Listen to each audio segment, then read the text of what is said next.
All right, ready? 3, 2, 1, record. I always wanted to do that. Was that the official? Because I recorded. Yeah, that's why I started. Yeah, I did too. Yeah. I did too. I just wanted to do it. The mic doing it. I was like, yeah, wait, what? Whatever.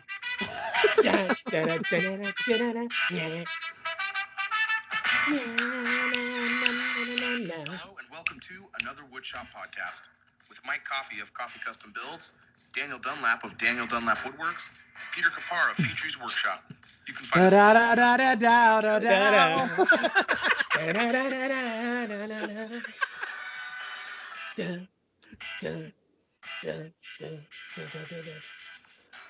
What's going on, everybody, and welcome to episode 18 of another Woodshop podcast. The only podcast old enough to vote. It is. It's legally able to vote now. What's up, gentlemen? It can join us for the drinks we had before the show. Well, in Europe, you can. Drinking? Europe and Canada, you can drink. Of course. This week's podcast is brought to you in part by Dizzy Juice. Dizzy Juice, when you just want to get dizzy. That's like the opposite of water. I think we're all drinking bourbon right now, right? See, what you got? Was that what you got? Oh yeah, you guys had Bullet and I had some. Yeah, we all got Bullet. Yeah, literally, like right here. So fun. I'm drinking Bullet and Coke. I can't do straight whiskey or bourbon. I know. I see. No, I'm that guy. You're that guy. I like some bourbon, but I also like a lot of sugar. Exactly. Dan's mad at me now. Oh no. No. Hey, this episode is brought to everyone by Bear Hollow Supply. Thank you to Bear Hollow Supply. We couldn't do this without him. I mean, we could. It just would be a lot worse. We would not have much fun doing it without him. Can you imagine how bad this would be? Oh my god, it would be terrible. It would be just us with a really long string and cans. Ugh. Oh. Recording on like one of those Walkmans or whatever Pete was talking about earlier that he had when he was recording on handheld things. And, by the way, we make it sound like Bear Hollow just bought like an audio studio for all of us. Wait, they didn't? The audio studio they bought for us was very nice. They're very rich. No, thank you to Bear Hollow Supply. We really appreciate them, and we just really love working with them. So thank you so much. And if you could go give them some love and check out what they got to offer, they have really good hardware and other woodworking supplies. So yes, thank you to them. Up shortly. Yeah, I actually just did. We'll talk about that on another segment that we call "What's on My Bench." But we have some huge news. And Pete is going to announce that right now. Yes. We officially, and this is not a joke. I know this has been a joke for like 18 episodes.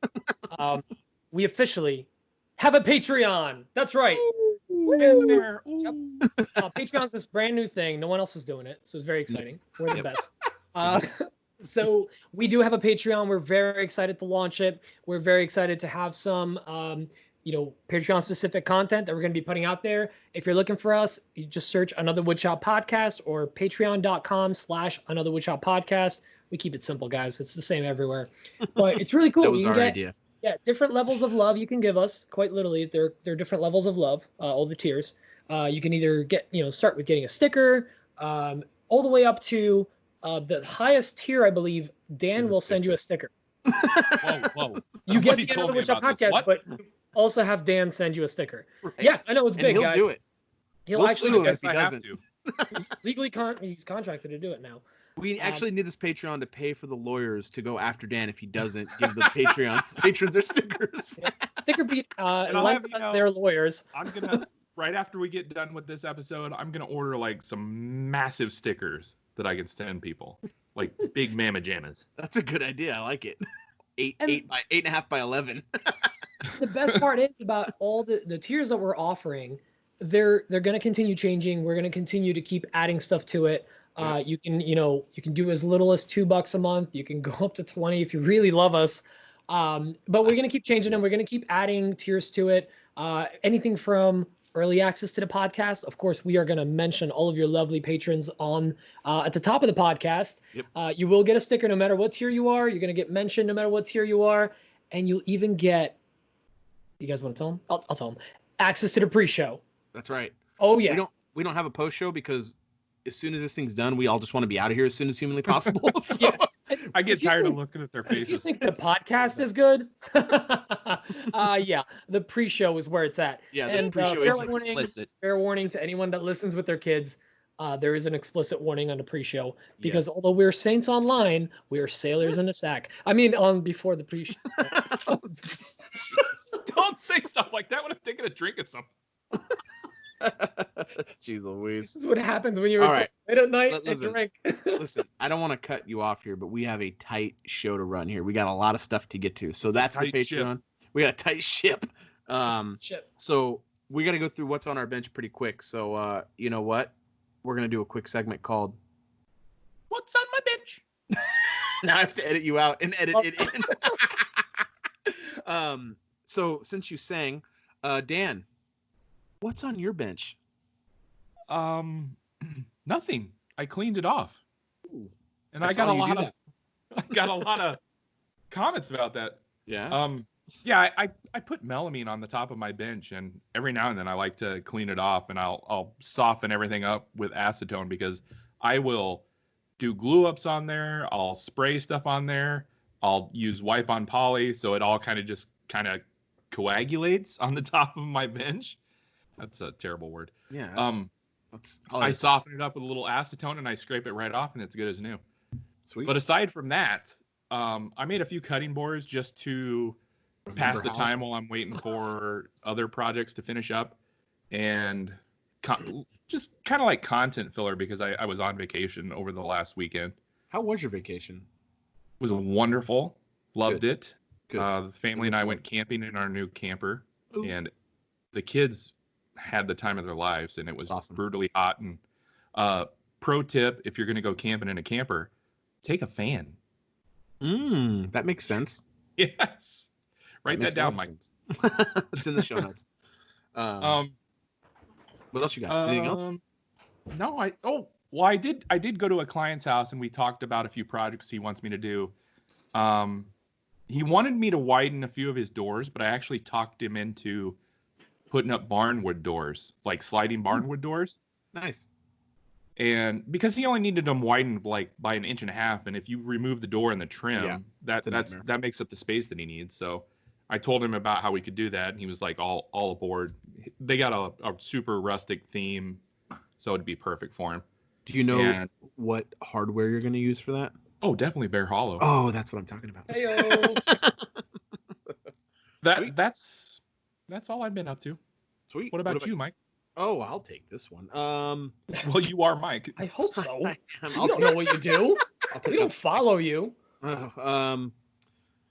This week was good. I started on a drill press cart. I was gonna wrap up this walnut shelf I've been making, but my plan for that got changed a little bit. I grabbed the wrong sandpaper from Macbeth, so that was hilarious. Apparently, Festool makes one that's about 2 inches tall and 1 inch wide for the triangle sanders, so that doesn't really work for my sander. So I didn't work on that. I worked on this drill press cart, and I picked up a slab. I think I did. I talked about it on the last episode. I picked up a slab for a coffee table. The customer / friend of ours, he's coming by tomorrow to come look at that. Today, my buddy, he's a sawyer at a local urban logging outfit called Urban Wood Rescue, and he bought a couple of beautiful English walnut slabs, and he brought them over today, and we ripped them down with my track saw, got them to width, and got them down to just under 20 inches wide, and ran them through the planer today, and it was bonkers. They're 7 feet long slabs. It was really cool. It was had to empty the drum sander 3 times just to process stuff. You got a big not the drum sander. I mean the dust collector. Yeah, we're both talking bourbon. You tripped me up. I know. It's your fault. Yeah, so the dust collector, I had to empty that 3 times. It was nuts. But yeah, it was kind of a quiet week, just getting some stuff done in the shop. I feel like there was something else I finished, but my mind is totally wiping. But since we're in a rush, Pete, what's on your bench? Well, first of all, we're not in a rush. I'll stay up as late as it takes. For our audience, I will 5 minutes ago about how late it is and how tired. You're confusing us. I'm on the East Coast, guys. We don't all look the same, Mike. With all the ladies. So I as ditto. That's pretty standard week. Okay, you guys want to move on? All right, so I had a wait. No, Pete. what? Pete hit 10K this week. Well, I was gonna say that. No, I gotta say it. We have to announce it because then you'll be fake humble. Pete hit 10K. That's huge. I'm humbled. I'm humbled. Congratulations, Pete. That's awesome, buddy. We're so proud of you. Dude, I am so stoked. Bros. I'm glad those dudes, followers amigos. I bought for you showed up. Hey, I appreciate it, guys. Hey, every little bit counts. Man, I am so stoked. I've been like hauling butt to get the 10K, and it happened. I was waiting up. I was staying up. It was like 2:30 in the morning. I'm like, I can't do it anymore. It's like I'm 30 away, but I can't do it. And then I actually had a couple people, or one person, Ashley. He's one of our followers from. That is a guy's name, by the way. Don't be weird. Ashley, one of our followers from Australia. Yeah. He put out an APB and like it like jumped apparently. So Australia brought it home for me, which is pretty dope. That's why I love like our following and all of our friends online because they're all just from all over. It's pretty nice. But yeah, hit 10K. That was super exciting. I'm about to hit 10.2 because now that's what you count. Look out. Yeah, I'm going for it. Because now I know that it's real. Like, because you sometimes if you hit like 10K, then one person unfollows, it's all over. But I got that swipe up, and as per tradition with a lot of accounts, my first swipe up was a Rickroll because I had to, and I instantly apologized in the following story. And because I love that song. Yeah, it's a No great regrets. song. No regrets. No regrets. And as if that wasn't good enough, this week culminated in, or at least midweek culminated in, me officially announcing that I've actually been working with a honest to God, like sponsor on an honest to God sponsorship. It wasn't just like work with a company, we exchange some tools that we use, we shout out. I worked with Filson, an apparel company.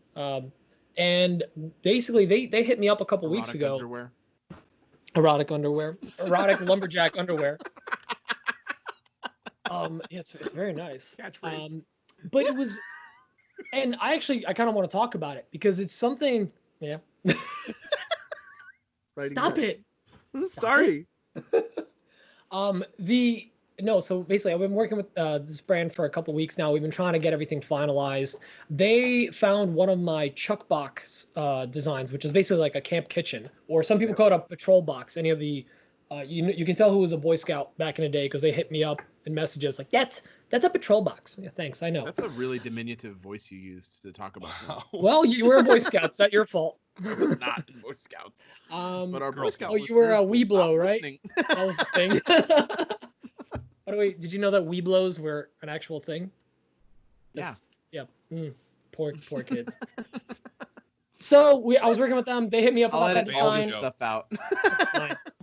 And I got the design one, build one, make plans for them, and it went up on their site. It went live yesterday, right like the day after I hit 10K, so I could do the swipe up. So I kind of got published, which was like really cool because I don't have a blog or anything, but like all jokes aside, that's awesome, Pete. That is awesome. It was really cool. It was like the perfect way to hit 10Ks. Like it felt like it was awesome. I work with a sponsor, and like got some cool apparel, got posted on their site, got shouted out on their huge account. That's like 410,000 followers, which is yeah, but who's counting? But meanwhile, I got 50 of those, so it was great. Damn, that's how it works. Yeah, baby. But it was fun to actually rebuild this project. What wasn't fun was hiding all of it because they didn't want me to post about it while we were kind of making it and finalizing everything. So I've been literally hiding this project for about a week and a half. You love secrets. Every time I would show stuff off, I had to like tuck it away in a corner so nobody would see it. And then today I just got like slammed with orders and everything, and I barely got to get in the shop. That's about it. That's been my week. Oh, 3D printing orders? 3D printing orders and some other things. So just been busy with that, which is good. Because is awesome. I don't know if I talked about this last week, but I got a new tool. I got a second 3D printer. I got a second Prusa i3 Mark III S. That's awesome. 3S, because that's I know some of those words. Yeah. So that's exciting. I'm getting one of them. It's coming from the Czech Republic, which is like my cousins in in Europe. That accent, please. Why? We're just having like listener drops, just pew pew pew pew pew. Cousin Nico. Did you know there's a Weeblo? Did you hear about the Weeblo? Oh God, we should not be doing this at night when we drink. Yeah, so that's been my week. Now that I've taken over this podcast, can we move on? Dude, you had a big week, and all week. Decide that we just made about you. I appreciate you guys. Hey, no, listen. We really did have a really good week. I mean, it was good. 10K and the Filson thing was big. With all seriousness, and you guys know I was reaching out to you for advice on it because if I talk about it for a sec, it was okay. Someone hits you up, offers you, and they're not directly from the account doesn't hit you up. It's someone representing the brand, hits you up on Instagram, offers you potential money for this project you're going to put out money for and build. It starts feeling very scammy. Oh, like, right. I had to buy materials and plywood, hardware, all that stuff. And it starts feeling very scammy. And then, the conversation starts and it's a little weird and you want to be weary. We've talked about, getting scammed on Instagram. We all get hit up with these weird accounts like, the classic, oh, it took me hours to make this. I used some of your photos. Hope you like it. Oh, my We all know that one. Yeah. So Closure. I was being very weary of the whole process. And then when I actually saw that posted on their site, and this was late at night on Wednesday, I was like, wow, this was all real. Like this, I actually put in the work and it actually paid off. So it was, it's okay. I just wanted to say congratulations. I didn't want you to go over it again. No, I'm sorry. I quit. Sorry. But, Bourbon Mike. yeah, my mic smells like bourbon too. All right. Hey, it was a good week, Pete. Pete did a good job. Me and Dan not so well. It was an okay week for me and Dan. Pete's you guys pick it up. You pick it up your embarrassment. Hey, I think we should probably just jump straight into questions. Yes, let's do it. Because we need to get moving here because we have a lot of them. Because you guys are amazing. Got a ton of questions. You called in. There was 11 voicemails called in this week, and me and Dan didn't make a call for it at all. Pete did a big call for it, but me and Dan were slacking. Pete's on like reverse flex, but all right. It was a reverse flex. Yeah, it was a flex for Pete. That's right. This is a power week for me. I don't know what you guys are doing. Yeah, get off your butts. Pete made a call out, and but you guys came through big time. So thank you so much for that. Lots and lots of voicemails. We really appreciate it. But this first voicemail is from Dan with Esacworkshop. He's a local to me. He's a good guy. How do you clean your shop? Do you little bits and walk around, and little bits and walk around, or do you have a plan? Is there like a place for everything? How do you get your shop clean? Oh, and this is Dan of Esacworkshop on the big IG. Did I do that right? Since his name's Dan, and we have a guy on the show named Dan, I'm going to answer this question first. I knew it. Dan was like, no. Already. Me and Dan actually have a similar answer. I know this for a fact. We both. Well, I'm gonna answer for me, and then I'll let Dan say it. Stop answering for Dan. We talked about this last week.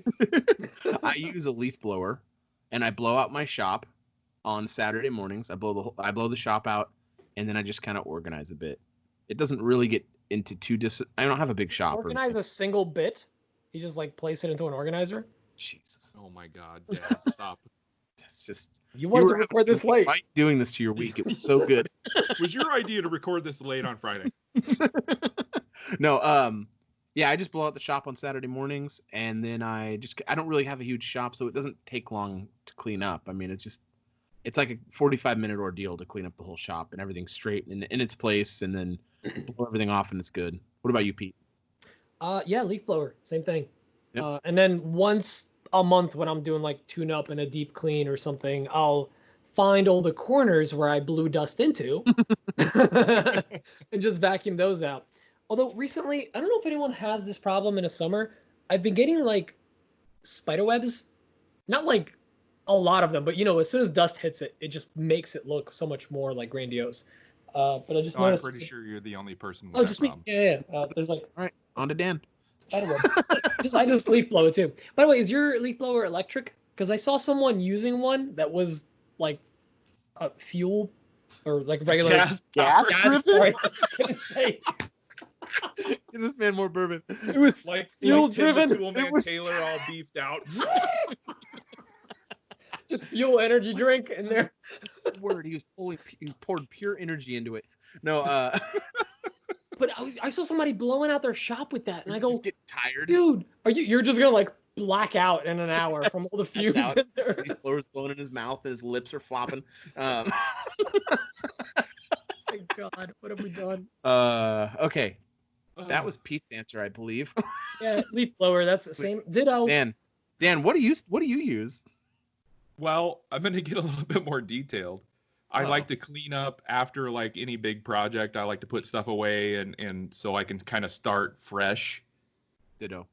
And then I bring out the leaf blower. Get out of here. No, right? Get your own answer. I just blew your mind. Yeah. But I have a little Milwaukee mini leaf blower that is perfect for this. What I have brand? the Milwaukee. Yeah. I have the yellow enough. version of his. I have the DeWalt one. It's the same one. I'm sure it's the same thing. Yeah, I have But the Harbor Freight brand, and it's corded. Corded. Yeah. It's rotary. You have to crank a thing on the Crank side. it. But it's like those old school sirens where like, one rotation is like 50.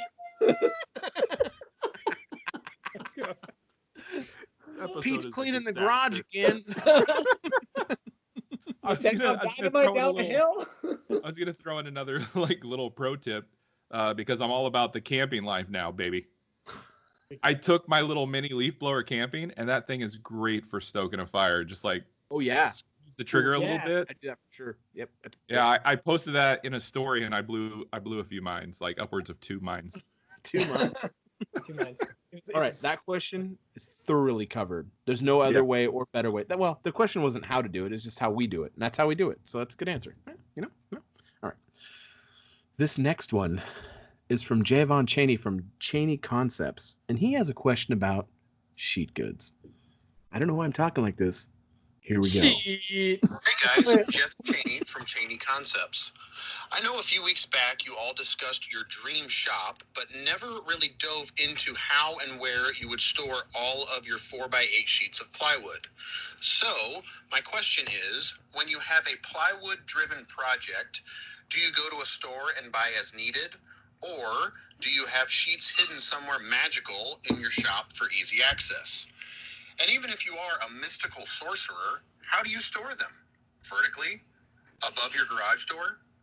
Basically, I am tired of trying to find places for sheets of plywood and moving them around, and would enjoy any suggestions any of you have. Also, you guys all seem like pretty cool dudes, even Dan. Oh. If and when the stars align and we are all together at Workbench Con, I'd like to meet up. I will even bring the brisket. Yes. Thanks, guys. Bye. Oh, brisket. I'm all about that. Dan, on to you. Well, if I had my dream shop, I would ideally have a place to put all my sheet goods. Mm-hmm. But I don't have my dream shop. Mm-hmm. So I put them wherever the heck I can find a spot, and I buy them as needed. Yeah. That could be leaning them up against a bench, storing them above the garage door, just wherever I can find a spot. Luckily, like whenever I do a project, I think the project I did not too long ago, I needed 4 sheets of ply, like walnut ply. So that was the most I ever needed at one time. So I just stood them up next to my existing lumber rack. Nice. Pete? Just, yeah. Well, dream shop would be, I've talked about this before, 10-foot ceilings.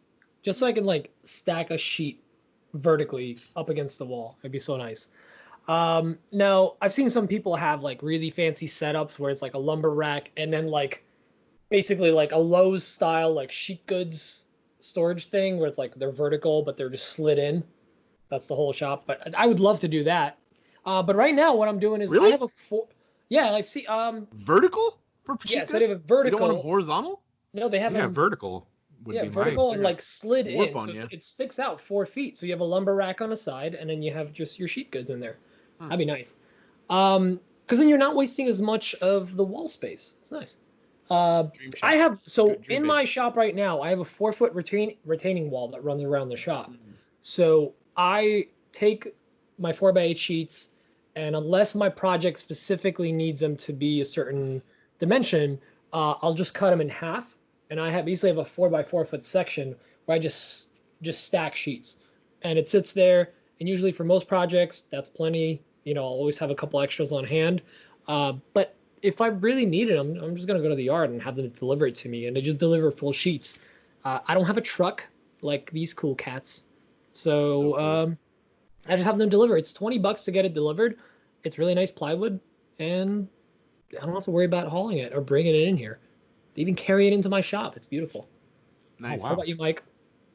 I try to have as little sheet goods as humanly possible in my shop. It's such a nightmare. Yeah, because you don't have any space. I get it. I don't. I don't. I have some in my old shop. I have a couple sheets left over, and they're left over from when I was building the tortoise box.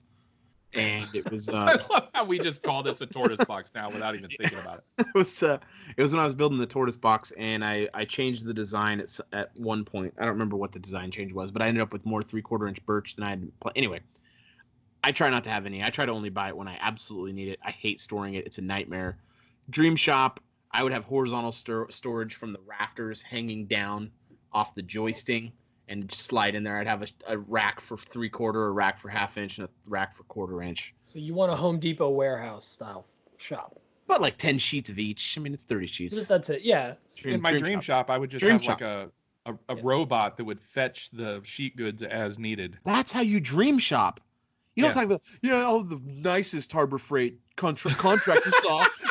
You go big, Hey, I want one of those blue Ryobis. Those things were good. Alexa, give me a 4x8 sheet of walnut ply.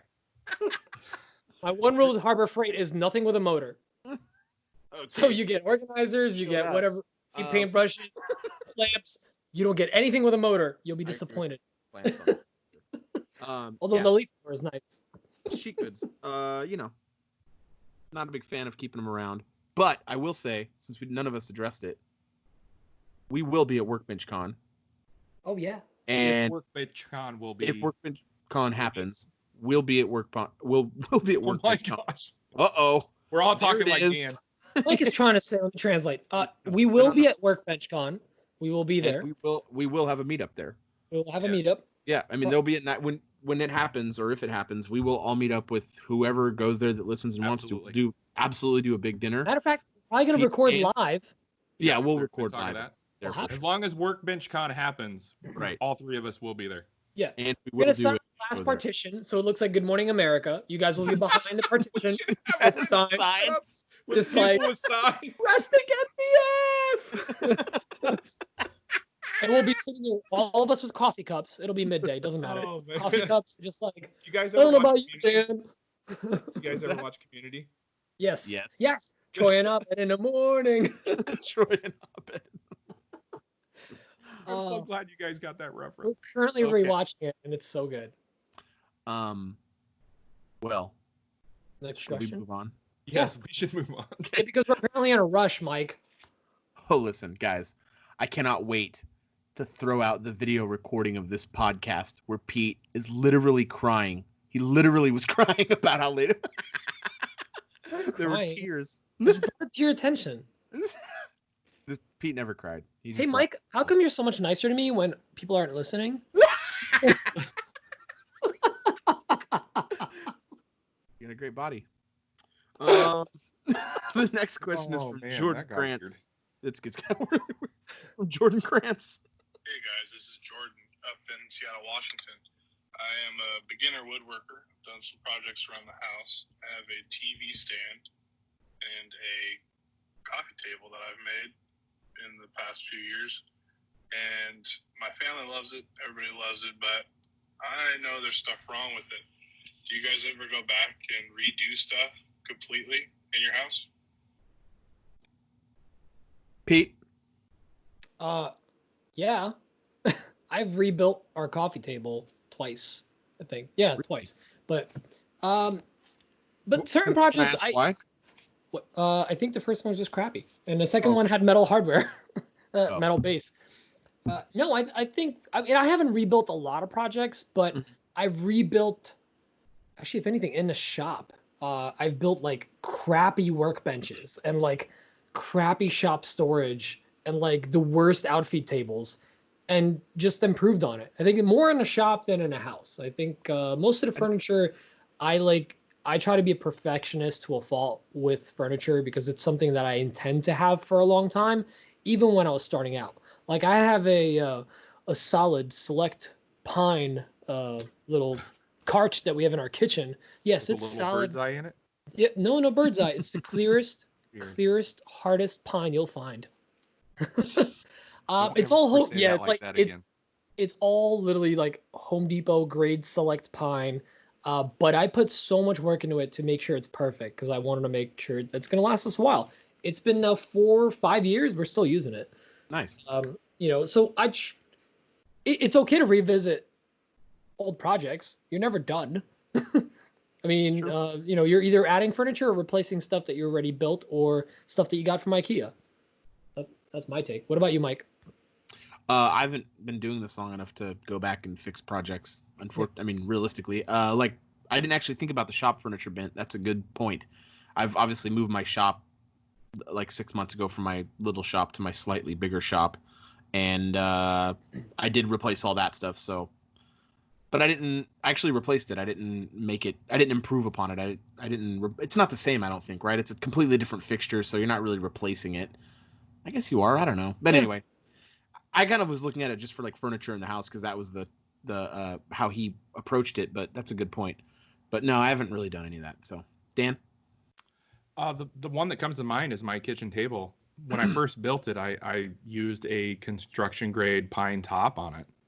I did the breadboard ends and I did it properly. I draw board them and mortise and tinted and only glued the middle tenons, but it was still, construction grade pine, and it warped and it got a little bad. Oh yeah. What? Shocker, right? So I replaced it with a walnut top. So nice. Yeah, I revisited that, and I've also made like an Anna White style coffee table that I've remade as well. So what was it? I'm just curious. What was the Anna White style? Yeah, what was it? It's like a construction grade pine with pocket holes and stuff. Yeah, nice. And I replaced it with a solid walnut and maple like media console. Nice. So, I mean, I think it's a great idea, and I'm sure it's going to happen with anyone who continues to woodwork, right? Yeah, I mean, it comes along with growing, better, right? Yeah, it's just going to get better, and it's just you're going to make things that are better as you go on. You're going to be more knowledgeable, and the real problem is you're going to be hypercritical of your own work, and you're not going to. Yeah. It's in your home, and you're not going to want to stare at it in your house. That's exactly it. As a woodworker, you're going to want to be like, man, I got to get this out of here and replace it with something biggest I critic. Can be proud of. Yeah, well, it's just, something you want to be proud of. You want people to come in your house and be like, that is super nice. Yeah. Not like, oh, that's cool, you made that. You want them to be like, wow, that's nice. So anyway. And don't even really cool. Like, if I may add to it, like, Mike, the room you're sitting in right now, I'm going to add to it. Yeah, Mike, the room you're sitting in, you have pointed out multiple pieces of furniture that you want to replace. And it's not stuff that Mike built, but it's stuff that Mike has seen in use, has felt them, has worked with them, has been using them for years, and he knows what he likes about them, what he hates about them, and he's going to improve upon those. So that's also good. You have a piece of furniture in a house, you go, eventually, I can build that better. And you do. Yep. Yeah, I mean, so you don't have to just replace your own stuff. We've all been there at the point when we're in our first moving out of our house on our own, being on our own, we buy crappy furniture. And as you get older and you kind of get settled into your own home, you start buying nicer stuff and you want nice things in your home because that's your biggest point of pride in your life is your home probably. So anyway, I think that's a cool topic to talk about for sure. The next one is from Lee with Regal Street. He's got a great call. Thank you, Lee. Hey guys, it's Lee from Regal Street Woodshop again. I need some help. I can't find any of the stuff you guys are talking about. I went everywhere. I can't find any Rustic MDF. Can't find any bird's eye pine. I don't know. I'm just going to the big box stores, but maybe it's because I don't have a Menards or near me or whatever. I did find a spalting plane. Put it over any material you want, and you won't believe the spalting that comes out. It's beautiful. But anyways, guys, have a good one.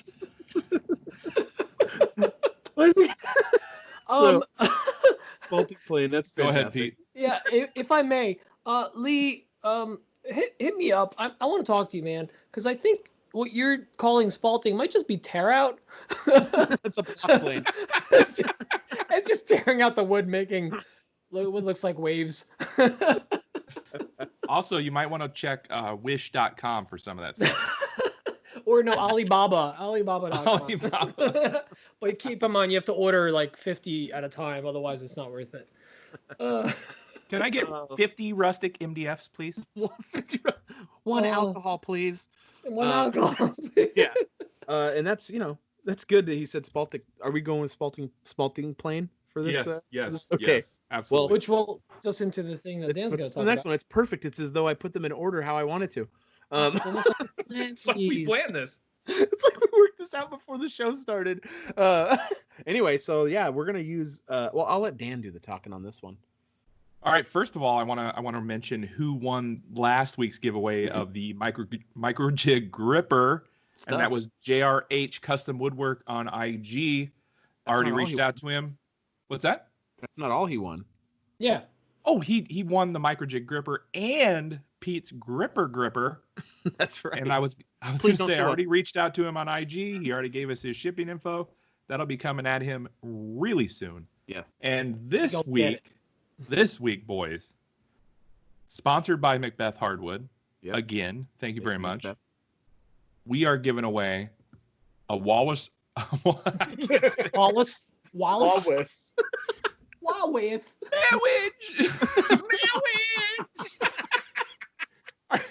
Back up. Let me start over. Dan's trying to say This week, we're giving away a Walrus Oil 32-ounce jar or bottle container of some sort of furniture oil and a 3-ounce of furniture wax. Together, it is a $43 value. Whoa. What? Yeah, so that's sponsored by Macbeth. And this week's catchphrase is going to be a spalting plane. It's a real thing. I love it. That's so good. So you know what you got to do? You got to DM us on our IG, Another Woodshop Podcast, or send us an email at anotherwoodshoppodcast@gmail.com with the catchphrase spalting plane. Spalting plane. I love that, Lee. Thank you for saving us time from having to be creative and make up a nice catchphrase for the week. I'm imagining a tool that just like leaves like shavings behind or whatever, just like leaves a spalting. Yeah. No, you just run it over it and there's spalting. Just spalting. It's amazing. It's like you're a wizard, Harry. It's like when you run a brand new tool that still has the wax on it. Mike, you spalted a bunch of wood with your planer first run. Yeah, I ran through, right? There. It's all spalted now. Yeah, it was just all oil and stuff. Packaging oil. Just waves of dark lines. All right, Chatty Cathy, come on. Sorry, I can't help it. You can't. I'm trying to run a tight ship here.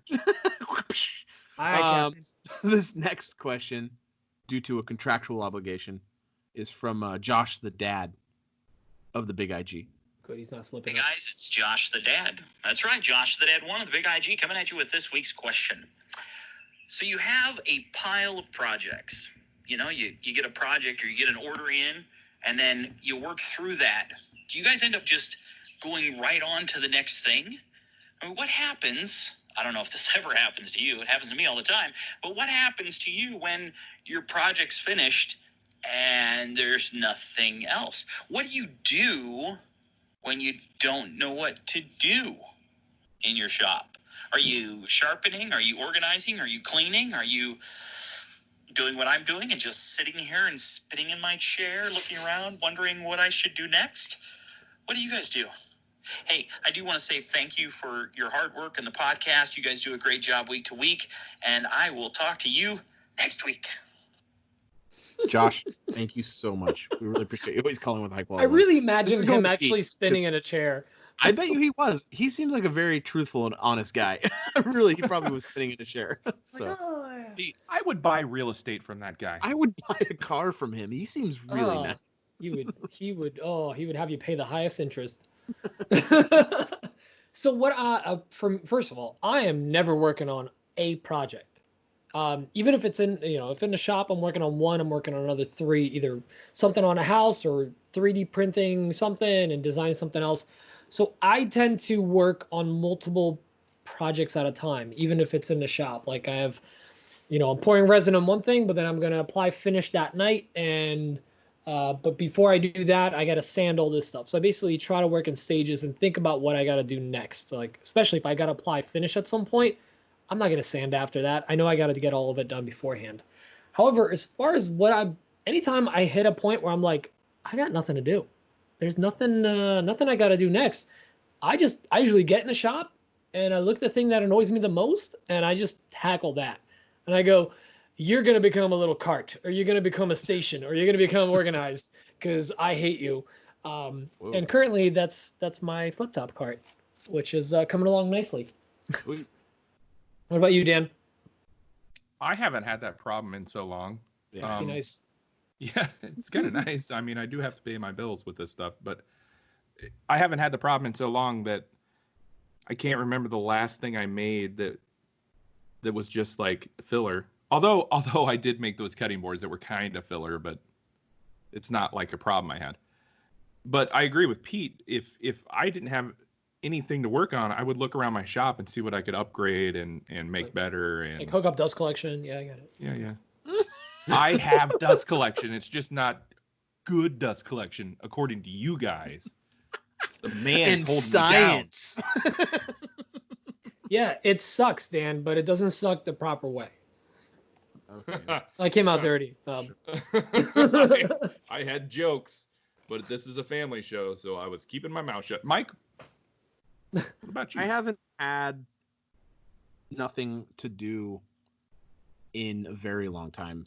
Like I can't, realistically, because if I'm not actually doing a woodworking project, I'm editing me doing a woodworking project, or I'm doing the voiceover of me doing a woodworking project, or I'm doing something. There's too many things. There's so many plates spinning right now. It seems like at all times. It's just insane, I don't have any downtime. I'm having a very, very hard time balancing all the things I've got going on these days. It seems like. So it's like I said earlier when we were cleaning. I try to make cleaning as fast as I can. I do it once a week for the deep clean, air quotes, because I just blow out the shop. But I clean off for every single project. I wrap up. I clean up the shop a little bit, and I really just kind of have to keep it clean as I go, because otherwise it gets out of control. And if I have to spend more than 30 to 40 minutes cleaning my shop, I'm behind on schedule, and I gotta get stuff out. I gotta get stuff done. I gotta get stuff going. And I got another order on the Etsy order again this week for the same thing I got last week, and I've never had that thing ever do anything for me, and it's 2 orders I've had on that. But I get see you in Hollywood. Yeah, see you guys. It's 2 orders on that thing, but it's unexpected, and I already get regular orders from my website, so I'm actually getting a decent amount of orders every week now. And then I've got it's just I'm busy, and I'm really trying to do more content, and I'm really trying to do more commissions. So I don't know how I'm gonna do it, but anyway, it's not a problem I have. It's just not an issue anymore. It's always just so busy. So this next one is one that Pete and Dan really wanted to have played. This one is from PJ Golati, son of the Junk Hunter. Gelato. Jalopy. This one is I think there's a question in here. Let's see. Yep. Hey guys, PJ Golati here, son of the Junk Hunter on Instagram and YouTube. I think a lot of makers have ADD, and I just wanted to get your thoughts. Why are you talking all funny like that? Dang it, Memphis, I'm leaving a voicemail. From over here, it looks like you're just wasting time. I'm you not. Should be doing some work. I am working, okay? Don't you have somewhere else to be? Huh? Hey, have you seen Buford's Gator Chow? No, I do not keep track of your Gator's business. I was just curious, when you guys get distracted in the shop, do you embrace the distraction? Embrace? That sounds like a hug. You ain't getting no hugs from me. I do not want to touch you, all right? You haven't bathed in 5 years. Listen, what do you guys do when you get distracted? Because I've got 50 things going at the same time, amongst other distractions. I was just curious to get your thoughts. Pete, why don't you take this one? Yeah. Me and PJ are longtime buddies. PJ, you're an idiot, and I love you. For those of you that don't know what just happened, you just got basically in the middle of what is argument between PJ and his wife, Memphis. They have very similar voices. Yeah, we don't talk about that. Still yet to see his wife, Memphis, on the camera. Anyways, yeah, I definitely get distracted. Suspect. Like I said in a pre-show, anyone that's willing to put in that much work into a character, I appreciate. Because work is work. But yeah, like we were just talking about any other question, answering that one. We all get, sometimes we're working on multiple projects, and sometimes, I don't know about you guys, but I just need to walk away from what I'm working on because I'm getting annoyed with it because it's not going well, and I'm going to start another project that is on my list or I just decide to do. Or sometimes, my favorite, I go to reach for a tool and something doesn't work or it's squeaky or whatever. Now I have to drop everything and fix that. I have to, I gotta build something for this. I gotta make this better. I gotta make a jig. So yes, I do get very distracted. If this podcast is an example of that, I don't know what is. What about you, Dan? I'm just gonna full on say ditto to this. Everything to Pete said, yes. And I want to say thank you for that awesome voicemail, PJ. I have nothing to add other than that. I'll go. Yeah, Mike, go ahead. Tell us. Thanks for calling in, man. That was really good. We really do appreciate you calling in. I tried to vote that call off because it's so ridiculous. I'm going to be straight up, but I really do appreciate you calling in. It's awesome. Mike, you guys voted. You can pick your nose, you can pick your friends, but you can't pick your fans. Or your friend's nose. Or your friend's nose. Although, some cool friends. I mean, you can. Some people are close. No, thank you for calling in, PJ. Really do appreciate that. It made me uncomfortable, and I'm calling the police. Thank you so much. This next question is from Kevin with Lefty's Woodshop. He's a friend of the show. You even answered the question, Mike. Oh, no, I'm not going to. The next one is from Kevin with Lefty's Woodshop. Play Kevin's voicemail. No, you know what? Let me double back. I don't need to be rude. I really do appreciate him calling. So I will say, when I get distracted in the shop, I usually I don't really deviate from the thing I'm working on. I'm pretty good about staying on track and focused with those things, but it does get added to the list for the next thing. It goes ahead of like the next project behind it. So like if I have a busted something or other, I'll finish the project I'm on and then I'll get to that thing that needs to get fixed to answer the question. Luckily, my wife's not yelling at me and she doesn't have my voice because that'd be frightening. So this next question is from Kevin with Lefty's Woodshop. Kevin's a really great guy. Me and Dan had the pleasure of meeting him in person at Workbench Con, and he's just a really, really great guy. We hung out with him a lot. We did. He's a good dude. I really like him. I only talked to him via Instagram. He's just another bearded man that I met on the internet. That doesn't count until you meet him in person. Very lovable. No, he's very lovable. He's a really, really lovable dude. Here's Kevin, and here's his question. Hey guys, this is Kevin at Lefty's Woodshop. Love the show. And earlier in your episodes, I've asked about how to price items, the 3 times materials plus 10% I love. I always find myself kind of cutting some of my profits by messing up the shipping. So just wondered if you guys had any suggestions on that. Thank you. See ya. I'll take this one real quick. I use ShipNerd. You set up an account for free. I know there's other ones. Pete's going to mention one. But there's other services out there. But I use ShipNerd, and you can put in the calculation of how much your package is going to weigh and where it's going to, and they'll give you a quote. And that quote's only good for a couple of days, but it probably isn't going to change a whole lot from day to day. So you can probably pad it by a few %, and then you're safe. But I use ShipNerd for that kind of stuff. Pete. I use ShipNerds for larger items. Like if I have to ship a cutting board or something heavier, ShipNerd is the way to go. The other one I use is Pirate Ship, and the reason I like that one too is I don't know if ShipNerd integrates with Etsy, but Pirate Ship integrates with Etsy. It does. Oh yeah, so it pulls your orders, which is really nice. All these sites, they pull your orders from Etsy, and you can just do the shipping from there. I find that Pirate Ship actually has better rates for less heavy or smaller items. For smaller So, items. Interesting. yeah, for all of my 3D printing stuff, it never costs me more than like $3.20 unless it's something like I'm loading it up with stuff. That's probably the most I'd pay for shipping it across to even like Hawaii.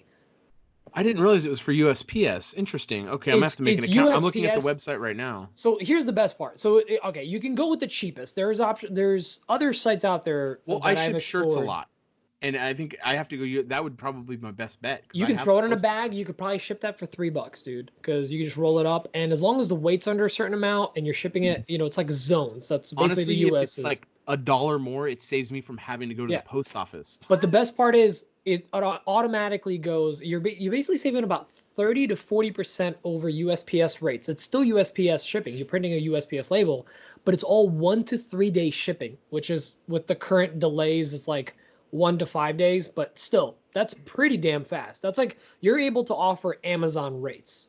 And I know ShipNerd has options for that as well. But I think ShipNerd uses UPS or FedEx.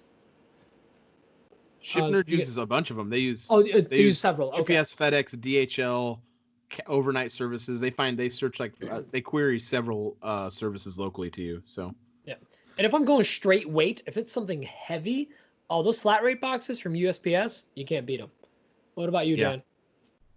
I've heard good things about ShipNerd, but I've never used them. I use stamps.com.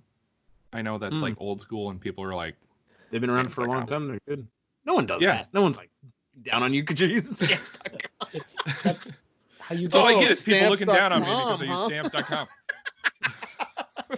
All these. No, I use stamps.com, and I have a USPS certified scale, so I can I'll tell my client, I'll get back to you and let you know what the shipping's going to be, and I'll weigh it when I'm done, and let them know. It's pretty simple, and then I print the label at my computer, package it up, take it to the post office. There's no waiting, just bing, bang, boom, done.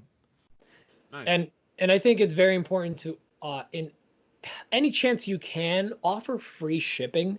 I know Etsy especially prioritizes your listings, and you actually will not end up on a front page unless you're a high-end account if you don't offer free shipping. That's something that they want you to work into the price so that you can list it as free shipping. People love seeing that. I mean, we live in the age of Amazon Prime. We want free shipping, So people don't want to pay extra on top of that. A lot of times, if they see $7-8 shipping, they're gonna stop that transaction and back out.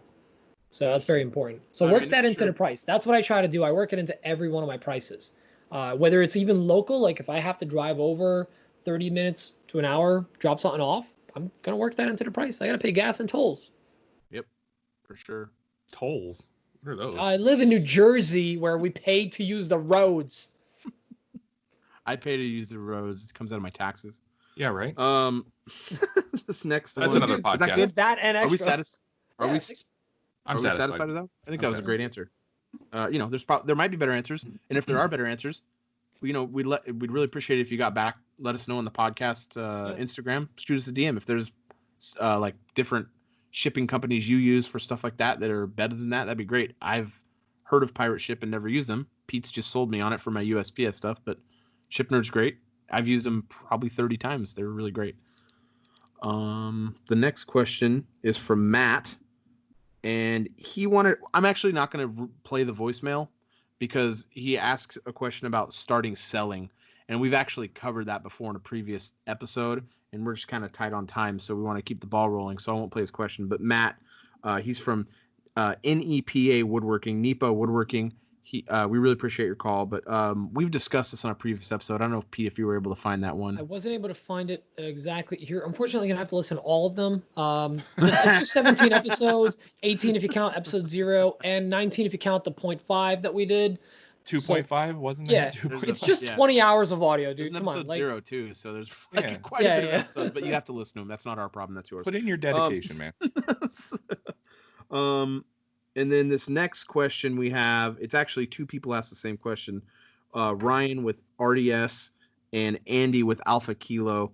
Andy, thank you for calling in. Your call was a little quiet. We couldn't really hear it that well, so we're going to play Ryan's, but you guys coincidentally had basically the same question about hand planes and getting started with those. So let me play that right now. Hello, gentlemen. This is Ryan with RDS Designs, RDS Designs PA on Instagram, and my question revolves around hand planes. For somebody who is interested in hand planes and really wants to start incorporating them into their projects, what do you view as the essential 3 or 4 different styles and types of hand planes that are needed to get started? Really interested in hearing what you guys think about this topic. And as always, appreciate all the time and effort that you guys are putting forth on this podcast. Thank you. I'm going to throw this over to Pete. Yo, okay, so check it. Don't do that. Okay. Don't do that. Okay. And to just comment the other question that we had from Andy's was asking more about what's a good starting hand plane. So let me start with that, and that's a number 5 jack plane. Jack of all trades, a number 5 plane is kind of the go-to. You can get like the random brands in the stores, but I cannot recommend enough just picking one up at a yard sale, one that looks pretty solid. If it has the word Stanley on it, I don't know what it means, but apparently it means it's expensive.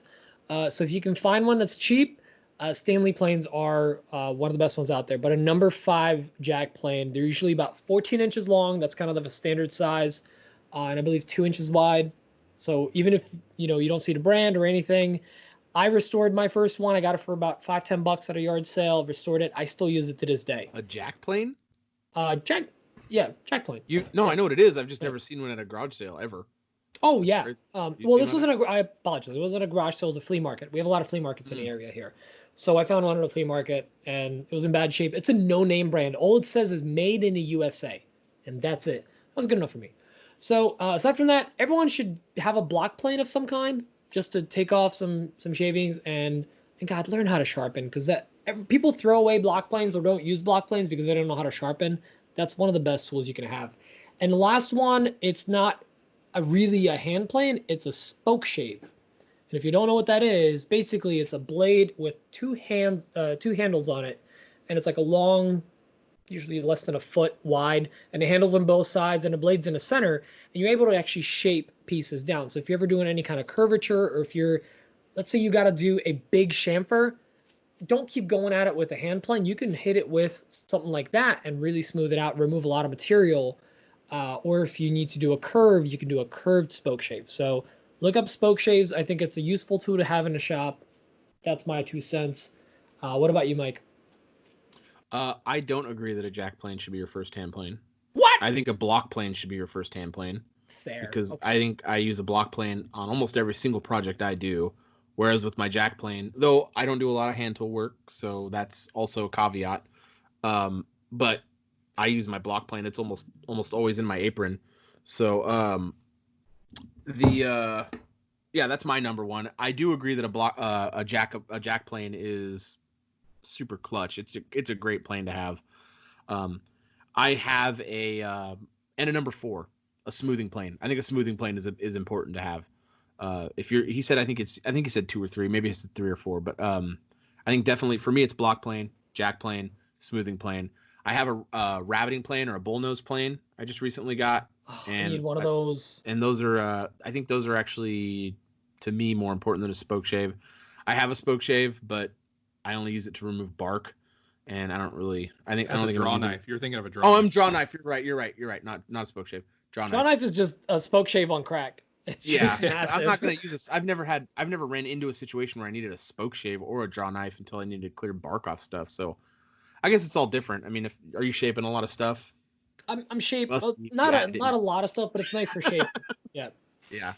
So I mean, but you're right. It was a draw knife. But yeah, I mean, it's for me, it's definitely block plane, jack plane, and a smoother. And a bullnose isn't nearly as important. But I think those are the 3 that are going to get you by really far. Dan. I don't have a whole lot of. I actually only have 2 planes. I have a block plane and a number 5 Stanley Sweetheart from 1923 that I picked off a guy from Instagram, and it is amazing, and I keep that thing razor sharp. Those are the only 2 I have, so I don't have a whole lot of experience with them. So I'm going to defer back to Pete and say, listen to what he said. Also, if you ever get a chance to get your hands on a scrub plane, usually a number 3 or number 4, will be really good, and it's the blade will actually be rounded. Now, Dan, you got something to say about that? No, I was gonna shout out somebody. Yeah. Oh, please shout him out. Sorry, Dan. There's a guy on just YouTube. hopped up on video. I threw my hands up there. I realized I wasn't done. There's a guy on YouTube that I watch all his videos. He does a lot of woodworking on the cheap, and he shows you how to get planes from flea markets and restore them. And his channel is called Rex Kruger, or his name is Rex Kruger, REXKREUGER. I'll have Pete put it in the show notes. Oh, cool. So go check he out does it, it's cool. When I do it, it's lame. Okay, got it. Cool. Go check out his channel. He's got a lot of good information for beginner woodworkers with hand tools. Rex Kruger, got it.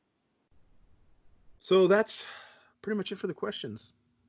Is that it? Are we done? We flew through those. Good job, Wow, guys. I didn't think we were going to get through all of them. Well, we combined a few. Those. Yeah, we kept the dittos to a minimum too. I'm proud of us. We did good. This is a good show. Hey, is it though? Oh, guys, we're at 1 hour exactly. I feel like we need another 20 minutes to make it a real podcast. No, my wife is texting me going, "Can we come in yet?" Yeah, Can we come out of the closet? Let's sound like my cousin. That's gonna be it for us tonight. And probably forever. No. So we did the giveaway stuff. So hey, I think we should talk about, how great our listeners are. We really should. Yes, you absolutely. Guys are really awesome. Thank you for all the questions this week.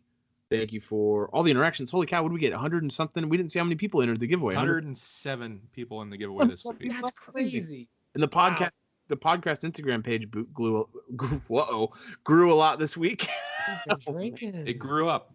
It grew up. Yeah, it grew a lot this week. Thank you so much for all that, guys. Thank you for all the interaction. Thank you for engaging with our posts and talking to us and, general engagement. We just love it so much. And don't forget to give us those reviews. Those really help, apparently. No, 5-star only. 5-star only. They really do help us a lot. And, if you have any questions or, they don't even have to be questions. Obviously, this week we played some silly voicemails.